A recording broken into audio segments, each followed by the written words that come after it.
तुम्हें ऐसा पर्सनलिटी, ऐसा व्यक्तित्व नहीं मिल पाएगा जो ये बात कह सकेगा।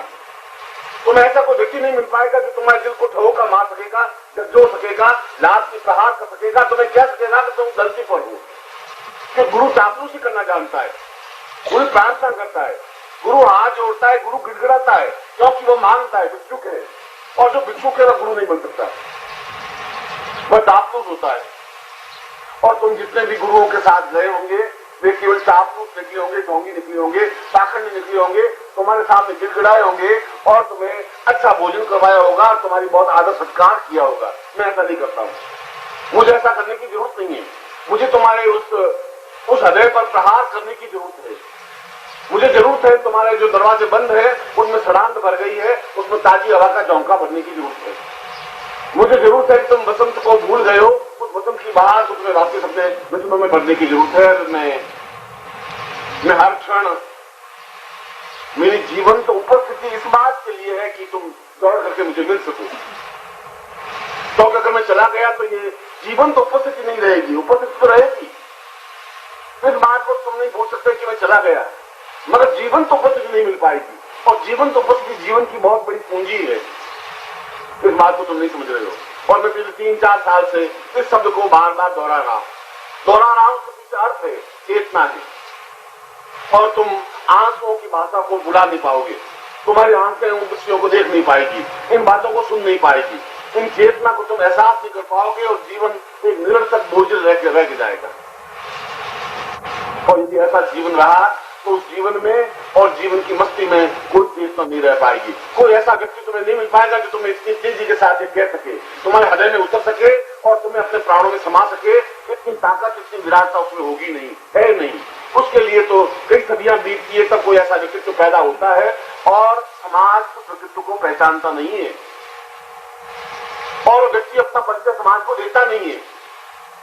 उसको जरूरत नहीं है, सोने को अपना विज्ञापन करने की जरूरत नहीं है, हीरे को अपना मुंह से बोलने की जरूरत नहीं कि मैं हीरा हूं। वो तो जौहरी बनने की जरूरत है, उसमें उस हीरे को परखने की जरूरत है। और जिस ज्ञान को, जिस साधना को जब ब्रह्मा अपने 17 पुत्रों को जो नहीं दे पाए, इसलिए नहीं दे पाए कि वे मुर्दा थे, इसलिए नहीं दे पाए कि उसमें प्राण चेतना नहीं थी, इसलिए नहीं दे पाए कि उनके प्राणों में ताकत नहीं थी, विद्रोह करने की क्षमता नहीं थी, दम करके खड़े होकर बात करने की क्षमता नहीं थी। तो एक बहुत बड़े चीज से वंचित रह गए और वंचित रह गए। और आने वाली चीज उस न्यूनता को आज तक भुगत रही है, क्योंकि उन मुर्दा शरीरों से मुर्दा शरीर पैदा हो गए। मगर वापस उस कड़ी को जोड़ने की जरूरत है, जुड़ सकती है, जोड़ने की कोशिश की है। भगवान बुद्ध ने अपने अंदर उतर करके उस कड़ी को जोड़ने की कोशिश की और ध्यान प्रक्रिया के माध्यम से अंदर उतारने की कोशिश की। शंकराचार्य ने बोल करके अपनी बात को कह करके खुद को समझाने की कोशिश की।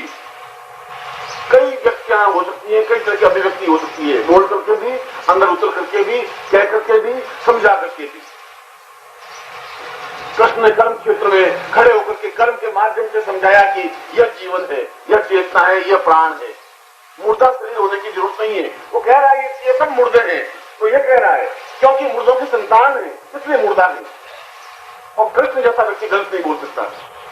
कृष्ण जब गीता में कहता कि तेरे सामने जितने भी खड़े हैं, पांडव और दुर्योधन और कौरव, ये सब मुर्दा है, मरे हुए हैं, इनमें प्राण नहीं है, चेतना नहीं है। तू भी मरा हुआ है, मगर तू और मेरे स्पर्श से मैं तुम्हें जीवित कर दूंगा। आवश्यकता है तुम मेरे पास आ जा, आवश्यकता है मेरे में समाहित हो जा, आवश्यकता है तुम मेरे पर विश्वास कर, और आवश्यकता है तू ये भूल जा कि तू कौन है, ये समझ ले कि तू मेरा अंश है। तू अंश नहीं है मेरा, मैं खुद हूं, इसलिए तू मुझ में समा जा, मैं अपने आप को युद्ध में विजय दे दूंगा। और मैं भी ये कह रहा हूं कि इस संसार के युद्ध में तुम अकेले नहीं हो। तुम मुर्दा तो हो, मगर तुम्हारे पास चेतना नहीं है, हथियार नहीं है, तुम्हारे पास औजार नहीं है, साधन नहीं है, मगर तुम्हें केवल निकट आने की जरूरत है। तो बिल्कुल निकट आकर के इतना निकट आने की जरूरत है कि तुम अपने आप से समा जाओ, अपना अस्तित्व को भुला दो, मिटा दो। जिस दिन तुम्हारे आंखों की भाषा से मैं समझूंगा, उस दिन मैं समझ जाऊंगा तो अपने आप प्राणों में उतर गए। जिस दिन तुम्हारी आंखें बोल जाएंगी उस दिन अपने आप में समझ जाऊंगा। तुम्हारे होठों की भाषा को मैं अलग समझता हूँ। तुम्हारी आंखें बोलनी चाहिए, तुम्हारा चेहरा बोलना चाहिए, तुम्हारे शरीर की धड़कन बोलनी चाहिए, तुम्हारा रोम रोम बोलना चाहिए, और वो सब कुछ मुझे बता देगा कि तुम कहां और किस जगह खड़े हो, कितनी दूरी पार की है और तुम्हें कितनी दूरी पार करनी है। जरूर इस बात की है कि अगर गुप्त अंधेरा हो और अंधेरे में हाथ को हाथ में सूझ रहा हो तो और कुछ करने की जरूरत नहीं है। अगर तुम्हें दिया जलाने की ज्ञान नहीं है तो अपना हाथ चुपचाप गुरु के हाथ में सौंप देने की जरूरत है। और जिस दिन ये हाथ सौंप दोगे, जिस दिन अपना हाथ सौंप दोगे, उस दिन तुम्हारी जिम्मेवारी समाप्त हो जाएगी। उस दिन उसकी जिम्मेवारी है कि गुप्त अंधेरे में से तुम्हें रोशनी की ओर ले जाए, और मैं तुम्हें रोशनी की ओर ले जा सकता हूं। इतनी क्षमता मुझ में है, इतना ज्ञान और रास्ता मुझे मालूम है। वो प्रकाश चेतना के रास्ते पर मैं चल चुका हूं, मैं उस प्रकाश को देख चुका हूं, ब्रह्म से साक्षात्कार कर चुका हूं, और मैं तुम्हें उस गुप्त अंधेरे से निकाल के उस जगह पहुंचा सकता हूं।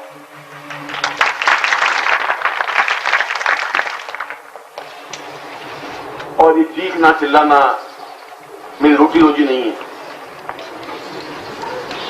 मैं तुमसे ज्यादा संपन्न हूं, ज्ञान में भी, धन में भी, ऐश्वर्य में भी, वैभव में भी, विलास में भी, प्रसन्नता में भी और दुख में भी। तुमसे निर्धन नहीं हूं। चीखना चिल्लाना मेरे जीवन का कोई कर्तव्य नहीं है। एक जीवन का आवश्यक तत्व है जिसको तुम समझ नहीं पा रहे हो। इसलिए समझ नहीं पा रहे हो, तुम्हारा स्वार्थ बीच में बार बार आड़े आ जाता है। आड़े आ जाता है इसलिए कि 40 साल की पूंजी तुम्हारे पास नहीं है। और मैं बिल्कुल ठीक कह रहा हूं, तुम मुझे पहचान पा नहीं रहे हो।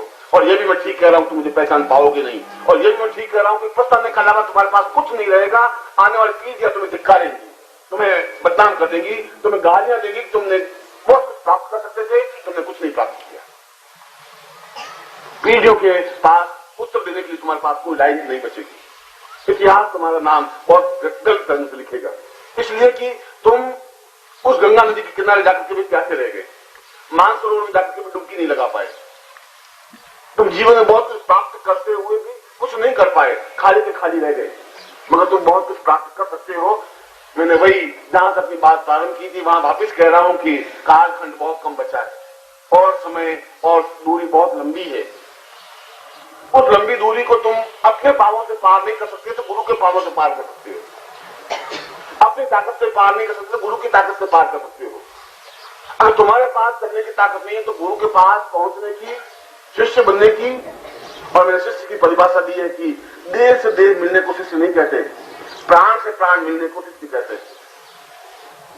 प्राणों में उतर जाने की क्रिया को शिष्य कहते हैं। प्राणों में समा जाने की क्रिया को उपनिषद कहते हैं। प्राणमय हो जाने को वेद कहते हैं। वेद अपने आप में नया शब्द नहीं है। जब प्राण में एक ही बूंद हो जाए उसको वेद कहते हैं। वेद माने जानना। जब उसमें समा जाओगे सब कुछ जान लोगे, वह वेद है। जब तुम निकट जाने की क्रिया करोगे वह उपनिषद है। तुम्हें शिष्य बनने की जरूरत नहीं है, शिष्यता से आगे बढ़ने की जरूरत है। शिष्य से उपनिषद होने की जरूरत है, उपनिषद से वेद होने की जरूरत है, वेद से ब्रह्म बनने की जरूरत है। कब तक शिष्य बने रहोगे? कौन सी घड़ी आएगी जब तुम उससे आगे बढ़ जाओगे? ऐसी कौन सी घड़ी आएगी जब तुम अपने आप को पूर्ण रूप से समर्पित कर दोगे? और क्या हो जाएगा जब समर्पित हो जाओगे तो क्या खोओगे? क्या तुम्हारे पास है? क्या खोने के लिए तो कुछ है ही नहीं। जो कुछ है वो पाने के लिए है। तुम्हारे पास पूंजी कुछ नहीं है देने के लिए। तुम क्या समाप्त कर सकोगे? तुम्हारे पास कुछ है ही नहीं। तुम्हारी देह तुम्हारे बस में नहीं है, प्राण तुम्हारे बस में नहीं है, पूंजी तुम्हारे पास है नहीं, उसकी मुझे जरूरत है नहीं। तुम्हारे पास भेंट करने के लिए वास्तव में कुछ नहीं है। आंसुओं का अर्घ्य है, अगर वह भी भेंट नहीं कर सको तो इससे बड़ी निम्नता तुम्हारी जिंदगी की कुछ नहीं हो सकती। अगर तुम चढ़ते हुए सूर्य को अर्घ्य भी नहीं दे सको, अगर तुम झुक नहीं सको, उनके चरणों में मंदिर को देख नहीं सको, तो फिर तुम्हारा शिष्य बनने की पात्रता ही नहीं है तुमने।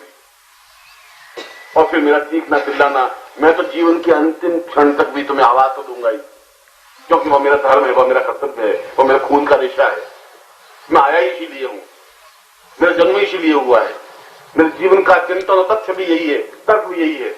मगर तुम्हारे बीच का एक व्यक्ति बन करके आवाज दे रहा हूं प्रभु, और बीच में तर्क बन करके इसलिए आवाज दे रहा हूं कि तुम मुझे अपना समझ सको।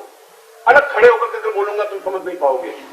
जब अर्जुन ने प्रश्न किया कि कृष्ण तुम बिल्कुल सामान्य से बनकर के मुझे क्यों बोल रहे हो, उसने कहा इसलिए तुम समझ सको कि मैं तुम्हारे बीच का एक आदमी हूं। इसलिए अगर हिमालय से आवाज दूंगा तुम वहां तक पहुंच भी नहीं पाओगे। और इसीलिए तुम्हारी तरह मैं दुख भी भोग रहा हूं, तुम्हारी तरह सुख भी भोग रहा हूं, तुम्हारी तरह चिंताएं भी कर रहा हूं, तुम्हारी तरह खुशी भी मुस्कुराहट कर रहा हूं, तुम्हारी तरह हर क्रिया इसलिए कर रहा हूं कि तुम अपने जीवन का मुझे पाठ समझ सको, इसलिए कर रहा हूं।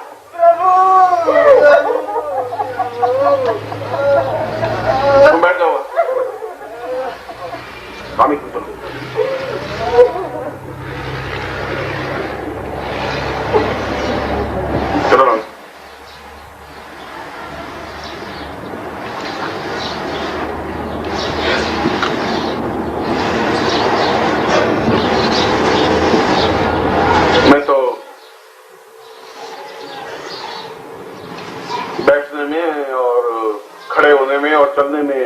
केवल मेरे इतना ही अंतर है कि मैं बैठा हूं, तुम्हारे सामने बात कर रहा हूं, खड़ा होना है, मुझे केवल गमछा कंधे पर डालना और रवाना हो जाना है, बस। इससे ज्यादा न मुझे कहीं मोह है, न ममता है, न स्नेह है, न अटैचमेंट है, कुछ भी नहीं है। केवल तुम्हारे बीच में तुम्हारी तरह मुझे लीलाएं तो करनी पड़ेगी और करनी पड़ती है। मैं भी मुस्कुराता हूं, मैं भी उदास होता हूं, न मुझे चिंताएं व्याप्त होती हैं, न मुझे उदासी व्याप्त होती है, न मुझे जीवन में चिंता मेरे ऊपर आक्रमण कर सकती है।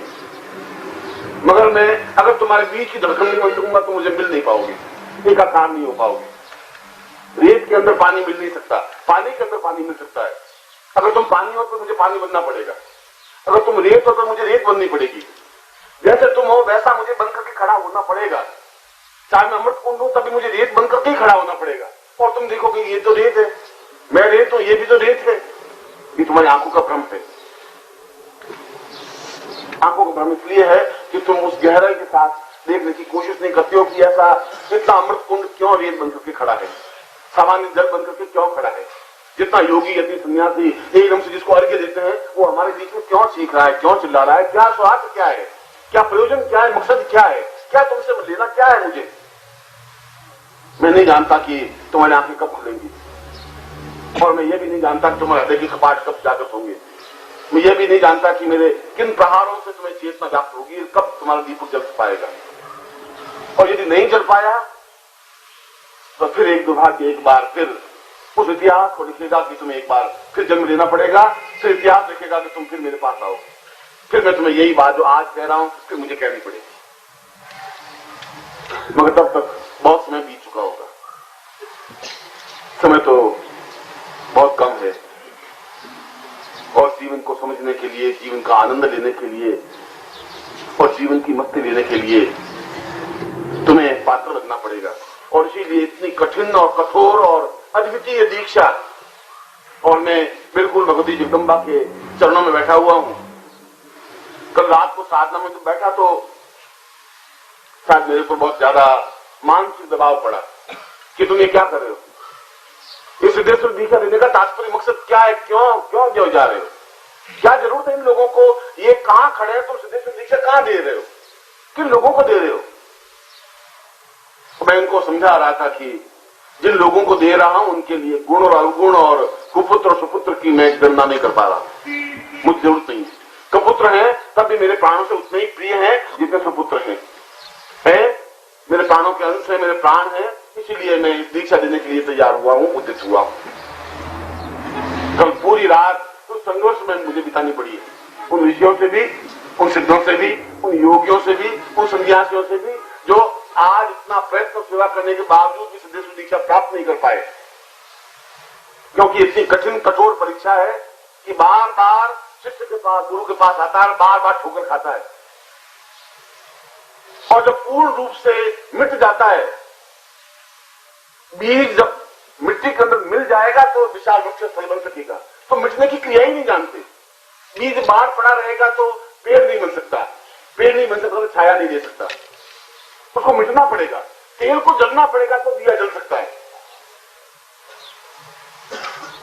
और अगर तुम मिटने की क्रिया नहीं जान सकते, तुम समर्पण होने की क्रिया नहीं जान सकते, तो ये दीक्षा भी अपने आप में कोई तर्क नहीं रखेगी, कोई अर्थ नहीं रखेगी। फिर भी मैंने जैसा बताया कि तुम अपने जीवन में उन साक्षात देवताओं के, उस ब्रह्म के, उस तत्व के दर्शन कर सको। ये तुम्हारे जीवन का निश्चय ही पिछले जीवन का या पिछले 25 जन्मों में से कोई कोई पुण्य की लाइन तुम्हारी जरूर लिखी होगी, तब तुम्हारी ऐसी स्थिति आ सकती है कि मेरे मुंह से बात निकली है और तुम्हें मैं दीक्षा देने के लिए तैयार हो गया हूं। क्योंकि न्यूनतम के खाता तो बहुत लंबा चौड़ा है तुम्हारा, मगर पुण्य का भी कोई खाता जरूर रहा होगा और कोई बात चली। क्योंकि उस समुद्र के हिलोर में, नदी के बहाव में जो कुछ मुंह से निकल जाता है तो कह देता हूं।